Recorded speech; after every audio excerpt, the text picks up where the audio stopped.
बिस्मिल्लाहिर्रहमानिर्रहीम। अस्सलाम वालेकुम नाज़रीन, मैं इमरान खान हूँ। मौलाना फजलुर रहमान ने नवाज शरीफ की लंका ढा दी है। घर के भेदी ने लंका ढा दी। कैसे, मैं आपको बताता हूँ। मियाँ नवाज शरीफ साहब बड़ी चालाकी से और उनकी बेटी बहुत होशियारी से और उनकी पार्टी के जो उनके करीबी लोग हैं वो बड़ी अक्लमंदी से और उनके जो करीबी सहाफ़ी हैं वो बड़ी चाबुक दस्ती के साथ ये साबित करने की कोशिश कर रहे थे कि मियाँ नवाज शरीफ तो पहले दिन से इलेक्शन का कह रहे हैं। मियाँ नवाज शरीफ तो तहरीक अदम एतमाद लाने के हक में ही नहीं थे। मियाँ नवाज शरीफ तो ये कह रहे थे कि ठीक है, पाकिस्तान को इलेक्शन में जाने दें, हम इलेक्शन लड़ेंगे, इमरान खान का मुकाबला करेंगे और पाकिस्तान में अपनी हुकूमत बनाएंगे। तो इस तरह का एक नैरेटिव जो है वो फैलाने की कोशिश की जा रही है पाकिस्तान में। और मियाँ नवाज शरीफ साहब जो है वो चुप करके इसको एंजॉय कर रहे हैं ताकि सारा मलबा गिरे शहबाज शरीफ पे, सारा मलबा गिरे हमजा शहबाज पर और मिफ्ता इस्माइल पर मईशत का मलबा गिरे। और एक जितने लोग वहाँ वजारतों के अंदर मौजूद हैं, मियाँ साहब को मज़ा भी नहीं आ रहा। तो मियाँ साहब ये चाहते हैं कि उनकी बेटी के लिए ग्राउंड क्लियर हो जाए। इमरान खान को भी रास्ते से हटा दिया। अब किसी टेक्निकल तरीके से किसी केस में फंसा के इनकी पार्टी को जो है वो नाअहल करवाया जाए, फारिग करवाया जाए। और दूसरी जानिब अपने बारे में ये कहा जाए, मैं तो इलेक्शन लड़ना चाहता था, मैं तो तहरीक अदम एतमाद के हक में नहीं था। ये जितने गलत फैसले हुए ये सारे के सारे शहबाज शरीफ और उसके साथियों की जिम्मेदारी है। और इसमें एस्टेब्लिशमेंट ने ट्रैप किया था, आसिफ अली जरदारी उसका हिस्सा था। तो ये सब ने मिलकर हमें धोखा दिया है। मैं तो पहले दिन से बाहर से बैठकर कह रहा था, बीमार होने के बावजूद, कि ये मत करना। अब मियाँ साहब ने इतना प्यारा बयानिया बनाया है तो फजलुर रहमान साहब का फर्ज बनता है ना कि वो बताएं असल बात क्या थी। क्योंकि ये तो नहीं हो सकता कि गंद डालें सारे मिलकर और उठाएं कोई कोई लोग और मियाँ साहब बाद में गए मैं तो गंदा बिल्कुल नहीं हूं, मैंने तो किया ही कुछ नहीं। तो फजलुर रहमान साहब ने यहां पे एक स्टेटमेंट दिया है जिसके बाद में जाकर असरात पड़ेंगे। मियाँ साहब ने जो गेम बनाना शुरू की थी, क्योंकि फजलुर रहमान एक बहुत घाघ सियासतदान है, तो उन्होंने पहचान लिया है कि भाई हमसे सारा गंदा काम करवा के तो नवाज शरीफ साहब पवित्र होकर निकलने वाले हैं इसमें से, तो ऐसे तो मैं नहीं निकलने दूंगा। तो उन्होंने जो स्टेटमेंट जारी किया जरा ये आप सुन लें। अदम एतमाद से कबल पीडीएम एलामिये में नवाज शरीफ की मर्जी शामिल थी। ये अब फजलुर रहमान का स्टेटमेंट है, इसको ऑन रिकॉर्ड आप रख लें। या भूलने नहीं देना आपने इनको, क्योंकि मियाँ साहब ने बाद में कहना मैं मना करता था ना करो, इन्होंने ये किया है। मियाँ साहब ने कहना कि मेरे साथ इन्होंने फ्रॉड किया, हमें इदारों ने फंसाया है, हमें एस्टेब्लिशमेंट ने फंसाया है। कभी कहेंगे न्यूट्रल या खलाई मखलूक ने हमें फंसाया है, कभी कहेंगे हमें गिरफ्तारियों की धमकियां दी जाती थी, कभी मियाँ साहब कहेंगे कि हमें ये कहा जाता था फलां बंदा आकर ओहदे पे बैठ जाएगा। तो हमें तो बड़ा चक्कर दिया, मैं इनके चक्कर में नहीं आया, इनके चक्कर में मेरा छोटा भाई आ गया और उसके सारे साथी आ गए और इन्होंने जबरदस्ती ये किया। मैं तो पहले दिन से इतना अक्लमंद हूं कि मैं इनको मना कर रहा था कि इनकी पिच पर मत खेलो, लेकिन फजलुर रहमान साहब ने बीच चौराहे इनकी हांडियां फोड़ दी है। अब देखें क्या कह रहे हैं फजलुर रहमान साहब ने। ये पेशावर से रिपोर्ट हुआ है, उन्होंने कहा कि अदम एतमाद से कबल पीडीएम के एलामिये में नवाज शरीफ की मर्जी भी शामिल थी और अदम एतमाद से कबल एक राय थी कि नए इंतखाबात कराए जाएं। और नवाज शरीफ ने अब उसी राय से मुताल्लिक एक बयान दिया है कि एक राय थी, लेकिन मियाँ साहब की राय नहीं थी। मियाँ साहब उसको अब अपने खाते में डाल रहे हैं। उन्होंने कहा कि पीटीआई हुकूमत ऐसे मुआहदे करके गई है कि मुल्क को गिरवी रख दिया है। हालांकि इस वक्त जो मईशत के साथ इन्होंने जो रेप किया है मौजूदा इंपोर्टेड सरकार ने, वो तो माजी में कभी नहीं हुआ। और दलदल के अंदर पाकिस्तान को इन्होंने एक ऐसी में फंसा दिया है कि अगर आज कोई अवामी हुकूमत आ भी जाती है तो उसको 4-5 साल सिर्फ इन सारी चीज़ों को सीधा करने में लग जाएंगे।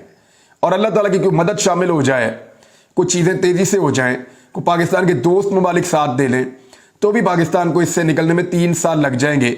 जैसे पहले इनके बिछाए हुए जाल में या पहले इनकी बिछाई हुई जितनी माइंड्स थी उनसे पाकिस्तान को निकालने में इमरान खान को 3 साल लग गए थे। तो उन्होंने बड़ा क्लियरली कहा कि नवाज शरीफ साहब की मर्जी बाकायदा शामिल थी और ये एक राय थी। कुछ लोग ये राय दे रहे थे, मीटिंग जब होती है तो मुख्तलिफ लोग मुख्तलिफ राय देते हैं। एक राय थी कि जी इलेक्शन में ना चले जाएं।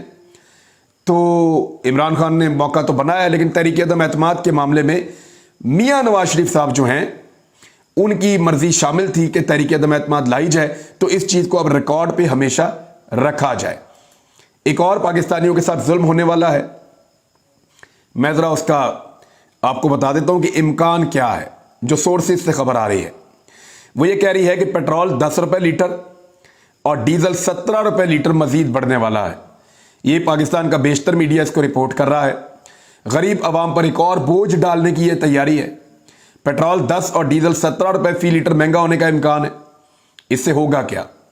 چاول کو پانی چاہیے، اس کے بعد آپ کی گندم کی بوائی ہے، تو یہ تو ایک بحران کے اوپر بحران پیدا ہوگا.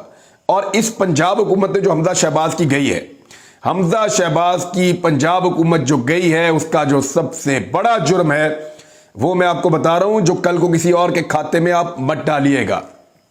اس کو یاد رکھیے گا کہ حمزہ شہباز کی حکومت کا سب سے بڑا جرم یہ ہے کہ حمزہ شہباز کی حکومت نے گندم کی خریداری بوقت اور درست نہیں کی.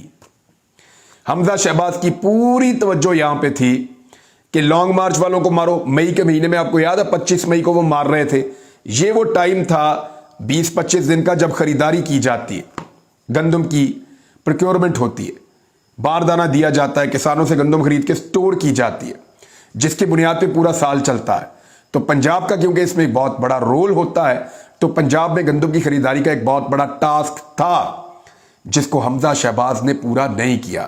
کیونکہ اس وقت حمزہ شہباز کی توجہ صرف اس بارے میں تھی کہ خیبر پختونخوا سے آنے والوں کو کیسے روکنا ہے، لوگوں کے گھروں میں چھاپے کیسے مارنے ہیں، لوگوں کی چادر اور چار دیواری کا تقدس کیسے پامال کرنا ہے، عورتوں اور بچوں کے اوپر آنسو گیس کیسے پھینکنی ہے، پاکستان تحریک انصاف کے لوگوں کو گرفتار کیسے کرنا ہے.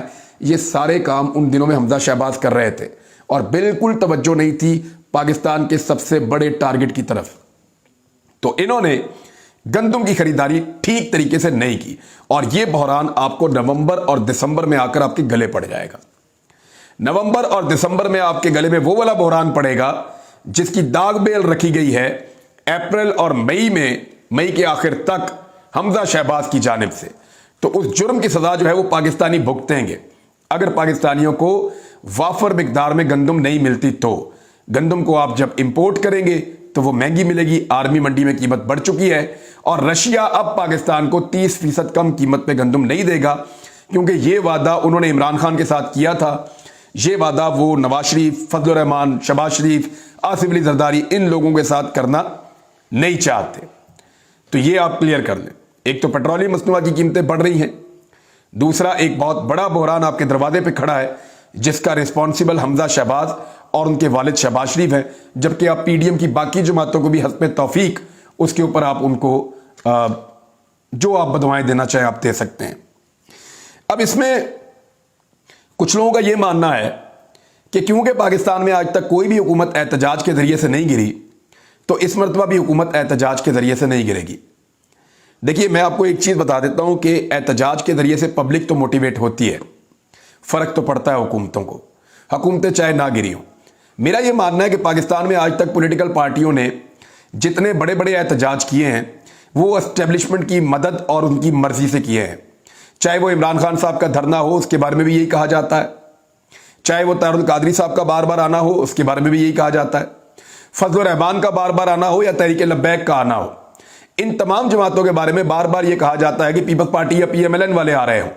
یہ تب تک نہیں آتے جب تک کہ اسٹیبلشمنٹ کے ساتھ ان کی بات چیت نہیں چل رہی ہوتی، اور یہ کئی دہائیوں سے یہ سلسلہ ایسے ہی چل رہا ہے. تو جب اسٹیبلشمنٹ کسی کو لے کر آتی ہے تو وہ کبھی بھی حکومت کو نہیں گراتے، بلکہ وہ حکومت کو دبا کر ان سے اپنے مطالبات منوا لیتے ہیں. حکومت جب ان کے مطالبات مان لیتی ہے اسٹیبلشمنٹ کے، تو پھر اسٹیبلشمنٹ اس پولیٹیکل پارٹی کو کچھ نہ کچھ دے کر واپس بھجوا دیتی ہے. لیکن جو حقیقی عوامی جمہوری احتجاج جو ہے وہ کبھی بھی اسلام آباد تک نہیں پہنچا. ہم نے تو اپنی زندگی میں نہیں دیکھا جس کے پیچھے اسٹیبلشمنٹ نہ ہو. اگر واقعی میں 10-15 لاکھ لوگ اسلام آباد آ جاتے ہیں خیبر پختونخوا اور پنجاب سے، تو شاید یہ پہلی مرتبہ ہوگا کہ اسٹیبلشمنٹ کی مدد، ان کی منشا اور ان کی خواہش کے بغیر ایک پولیٹیکل پارٹی اسلام آباد تک پہنچ گئی ہے اتنی بڑی تعداد میں لوگوں کو لے کر. تو پہلی مرتبہ کسی حکومت کو عوامی دباؤ کا سامنا کرنا پڑے گا. تو میں اس میں نہیں مانتا کہ عوامی احتجاج سے حکومت نہیں گر سکتی. گر سکتی ہے، لیکن اس احتجاج کی جو نوعیت ہے وہ یہ طے کرے گی کہ واقعی حکومت گرتی ہے یا نہیں گرتی. کیونکہ اس سے پہلے والے جو ہیں وہ اشاروں پہ آتے تھے، اشاروں پہ جاتے تھے. فضل الرحمان صاحب اپنے منہ سے کہہ چکے ہیں، تحریک لبیک والے اپنے منہ سے کہہ چکے ہیں، بہت ساری جماعتیں اور بھی مان چکی ہیں کہ ہمیں بلایا جاتا ہے پھر بھیج دیا جاتا ہے. तो ऐसे ही चलता रहा हमेशा से पाकिस्तान के अंदर। तो इस मरतबा अगर एस्टेब्लिशमेंट की मर्जी के बगैर एक एहतजाज पहुंचता है अवामी और बहुत बड़ी तादाद में पहुंचता है, तो उसका इंपैक्ट भी बड़ा हो सकता है। लेकिन इस वक्त सोचना यह है पाकिस्तान की एस्टेब्लिशमेंट को या इदारों को कि क्या पाकिस्तान एक बड़ी सियासी लड़ाई का मुतामिल हो सकता है। मईशत देखें ना आप कहां पहुंच गई है इस वक्त। अगर इमरान खान साहब एक बड़ा एहतजाज करते हैं और लोगों को लेकर इस्लामाबाद जाते हैं, तो ये मईशत की तबाही का सारा मलबा उठाकर इंपोर्टेड सरकार इमरान खान पर डाल देगी और वो ये कहेंगे देखा हमें चलने नहीं देता, हमें काम ही नहीं करने देता, देखो खुद भी मुल्क को बेड़ागर्क किया, अब हम आए थे हुकूमत करने के लिए, हमें भी मुल्क नहीं चलाने दिया। जब हुकूमत से बाहर निकलते हैं एहतजाज शुरू कर देते हैं। तो इस किस्म का प्रोपेगेंडा इमरान खान के खिलाफ किया जाएगा और पाकिस्तान का मीडिया को पता है बावला हुआ है। जैसे ही उनको इशारा होगा वो इमरान खान साहब के ऊपर पिल पड़ेंगे। तो इस सूरत हाल में बेहतर यह है कि इमरान खान साहब थोड़ा होल्ड करें, और इस वक्त वो होल्ड कर रहे हैं। उन्होंने कुछ अहकामात जारी किए हैं, ये मैं आपको बताऊंगा। लेकिन क्या अवामी एहतजाज का रिस्क इस वक्त पाकिस्तान की एस्टेब्लिशमेंट या ताकतवर हल्के ले सकते हैं? क्या उन्हें यह रिस्क लेना चाहिए? मेरे ख्याल में उन्हें यह रिस्क इस वक्त नहीं लेना चाहिए। इमरान खान साहब को सिर्फ एक वाकया, एक इंसिडेंट या कोई एक बड़ी गलती दरकार है इस इंपोर्टेड सरकार की। जिस वक्त वो कोई ऐसी गलती करेंगे या मौका देंगे तो उस पर इमरान खान साहब एक एहतजाजी तहरीक या एक बहुत बड़ा एहतजाज या लॉन्ग मार्च इस तरह की चीज वो खड़ी कर सकते हैं। उनको सिर्फ इंतजार करना है इस इंपोर्टेड सरकार की एक बड़ी गलती का। एक छोटी मोटी गलती इन्होंने अभी की है, 11 इस्तीफे मंजूर करके। ये आने वाले दिनों में एक बड़ा इशू बनेगा। उन 11 हल्कों में जब ज़िमनी इलेक्शन करवाने की कोशिश की जाएगी तो वहां पे एक फड्डा पड़ेगा। एक और खबर है मेरे पास, वो ये है कि आपको पता है ब्यूरोक्रेसी से दो तरह के लोग काम लेते हैं। एक तो वो अपनी मर्जी से जो मर्जी करते हैं। ब्यूरोक्रेसी आपको पता है पाकिस्तान के अंदर शुतर बेमहार है, जितना मर्जी पैसा बनाते हैं, बौझे सबसे ज्यादा इनकी लगी हुई हैं। आपने कुछ नहीं करना तो आप ब्यूरोक्रेट बन जाएं, आप हमेशा इक़्तिदार में रहेंगे पाकिस्तान में। तो जो ब्यूरोक्रेट्स इस्तेमाल किए थे हुकूमत ने, हमजा शहबाज ने, शहबाज शरीफ ने, उनको ट्रांसफर किया जा रहा है, उनके ऊपर थोड़ी बहुत सख्ती हो रही है। ऐसे ब्यूरोक्रेट जो किसी को भी कभी पसंद नहीं आए उनके ऊपर जरा ज्यादा सख्ती हो रही है। आम पुलिस वालों को इंक्वायरियां करके फंसाया जा रहा है।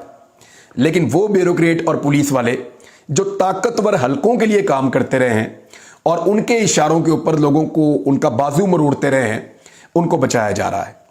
मैं आपको फिर बता रहा हूं कि वो ब्यूरोक्रेट्स जो ताकतवर हलकों के लिए काम करते रहे हैं, उनके आलाकार बने रहे हैं हमजा शहबाज की हुकूमत के दौरान, उन ब्यूरोक्रेट्स के खिलाफ कोई भी इंक्वायरी आती है उसको रुकवाया जाता है।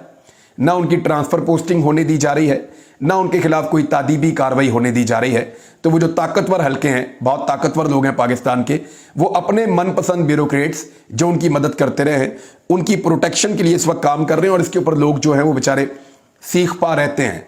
पॉलिटिकल वर्कर्स भी हैं, मुख्तलिफ सहाफ़ी हैं, बहुत सारे लोग हैं, वो ये कह रहे हैं कि इतना जालिम आदमी था ये, इसको आपने क्यों छोड़ दिया, इसको क्यों छोड़ दिया आपने?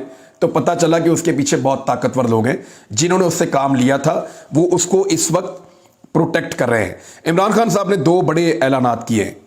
दोनों ऐलानात मैं आपके सामने रख देता हूं।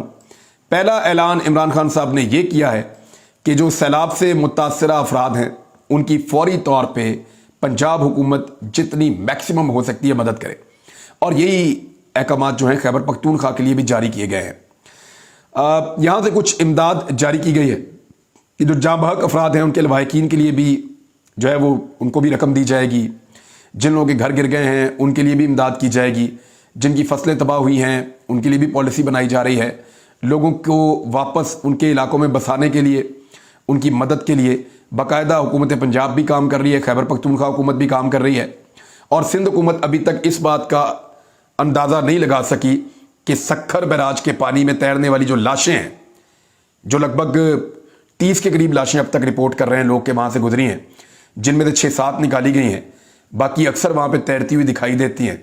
3 लाशें तो 3 दिन से एक ही जगह पे तैर रही हैं उस दरिया के सैलाब के पानी में। तो सिंध की कारकर्दगी ये है कि वो अभी तक सिर्फ इस बात का तयन कर रहे हैं कि ये लाशें निकालने के लिए रोड़ी थाने वाले आएंगे या सक्खर थाने वाले आएंगे, यानी रोड़ी की पुलिस आएगी या सक्खर की पुलिस आएगी। वो हुदूद के तयन के अंदर अभी तक मसरूफ हैं। ये है सिंध हुकूमत और फिटे मुंह इस तरह की गवर्नेंस के ऊपर। यानी इनको तो जूतों के साथ मारना चाहिए बेशर्मों को कि तुमने किया क्या पाकिस्तान के साथ। और यार अल्लाह का वास्ता, या तो जान छोड़ दो इस मुल्क की, और जो चाहिए एक ही दफा लूट के इस मुल्क से निकल जाओ, जो चाहिए लूट के निकल जाओ। और गरीब को तो छोड़ दो, उसको माफी तो दे दो, वो डूबा हुआ है उसका मजाक तो ना उड़ाओ, उसके घर वालों को उसकी लाश तो वापस कर दो निकाल के पानी में से। जिंदा नहीं बचा सकते तो लाशें तो निकाल लो उनकी। लाशें निकालने के लिए ये सोच रहे हैं उसकी हदूद है, ये इसकी हदूद है। शुक्र है ये नहीं कह रहा मुराद अली शाह ये मेरी हदूद ही नहीं है, ये लाशें पंजाब से बह के आई हैं, पंजाब वाले आके निकाल लें। हद होती है बेइज्जती की और बेशर्मी की, और ये उसको क्रॉस करके चले गए अनफॉर्चुनेटली। अब एक और खबर यह है कि एहसास प्रोग्राम को इमरान खान ने कहा उसको तेज करें आप पंजाब के अंदर और इसको आगे बढ़ाएं। इसको भी आगे बढ़ाएंगे, इसका कोई नया स्ट्रक्चर आएगा, मैं आपके साथ शेयर करूंगा, क्योंकि बहुत सारे पाकिस्तानी उससे फायदा उठा सकते हैं और पाकिस्तानियों को, गरीब पाकिस्तानियों को उससे फायदा उठाना चाहिए। मुल्क की तारीख की एक सबसे बड़ी चोरी हुई है, सबसे बड़ी चोरी पाकिस्तान की तारीख की, और वो पाकिस्तान स्टील मिल में हुई है। 10 अरब का मटेरियल चोरी होने का इंकशाफ हुआ है पाकिस्तान स्टील मिल में। हुआ कैसे है इसके ऊपर जो है वो अब इंक्वायरी लगाई गई है, लेकिन इसमें से निकलना कुछ नहीं है। उसकी वजह मैं आपको बताता हूं कि 27 जुलाई 2022 को, ये अभी 27 जुलाई को, चंद दिन पहले, रात के वक्त 50 अफराद पर मुश्तमिल एक गिरोह आता है और पाकिस्तान स्टील मिल के प्लांट एरिया पर धावा बोल देता है और अरबों रुपए मालियत का तांबा, वायर्स, दीदा दलेरी के साथ लूट कर फरार हो जाता है। यह ऐसा नहीं हो सकता, अरबों रुपए का सामान एक रात में 50 बंदे आकर नहीं ले जा सकते। याद रखिएगा ये चोरी बड़े अरसे से जारी थी, ये चोरी मिल मिलाकर काफी अरसे से की जा रही थी, क्योंकि मुझे नहीं समझ आती 50 बंदे आए और एक ही दिन में अरबों रुपए का सामान 10 अरब रुपए का लेके चले गए, नहीं हो नहीं सकता। ये चोरी बहुत अरसे से हो रही थी, ये एक वारदात डालकर सिर्फ उसको एक लिबादा पहनाया गया है। ये चोरी को छुपाने का एक तरीका है जो 27 जुलाई की रात को किया गया है। बहरहाल इसके ऊपर तो मुझे लगता है अदालत को तहकीकाती कमीशन बनाना चाहिए और इसके ऊपर इंक्वायरी करनी चाहिए। 10 अरब रुपए का जो है वहां से पाकिस्तान का मटेरियल लूट कर भाग गए हैं, और वैसे ही पाकिस्तान का अरबों रुपए का नुकसान रोजाना हो रहा है।